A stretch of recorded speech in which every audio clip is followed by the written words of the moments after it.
യുവതിയായി അഭിനയിച്ച് വിവാഹം കഴിക്കാൻ താല്പര്യമെന്ന് വിശ്വസിപ്പിച്ച് യുവാവിൽ നിന്ന് 33 ലക്ഷം രൂപ തട്ടിയെടുത്ത മധ്യവയസ്കൻ അറസ്റ്റിലായി. മാട്രിമോണിയൽ പരസ്യം വഴിയാണ് യുവാവിന് നമ്പർ ലഭിച്ചത്. മലപ്പുറം വേങ്ങര വൈദ്യർ വീട്ടിൽ 45 വയസ്സുള്ള മുജീബ് റഹ്മാനാണ് സ്ത്രീയായി അഭിനയിച്ച് എടവനക്കാട് സ്വദേശിയുടെ ലക്ഷക്കണക്കിന് രൂപ തട്ടിയെടുത്തത്. മാട്രിമോണിയൽ പരസ്യം വഴി ലഭിച്ച ഫോൺ നമ്പറിൽ വാട്സാപ്പ് വഴി ബന്ധപ്പെട്ടു. പേര് ശ്രുതി എന്നാണെന്നും ബംഗളൂരുവിൽ സ്ഥിരതാമസമാണെന്നും ബ്രിട്ടനിലാണ് ജോലിയെന്നും പരിചയപ്പെടുത്തി. ഇതിനിടയിൽ വിവാഹ കാര്യങ്ങളും ചർച്ച ചെയ്തു. സൗഹൃദം ശക്തമായതോടെ ക്രിപ്റ്റോ കറൻസി ട്രേഡിംഗ് ലാഭകരമാണെന്ന് വിശ്വസിപ്പിച്ച് ചില ഓൺലൈൻ ആപ്പുകൾ യുവാവിനെ കൊണ്ട് ഡൗൺലോഡ് ചെയ്യിപ്പിച്ചു.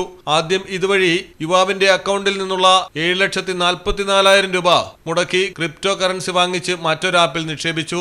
ഇതിനുശേഷവും പല തവണകളായി പരാതിക്കാരന്റെ അക്കൗണ്ടിൽ നിന്ന് 32,93,306 രൂപ പ്രതി തട്ടിയെടുക്കുകയായിരുന്നു.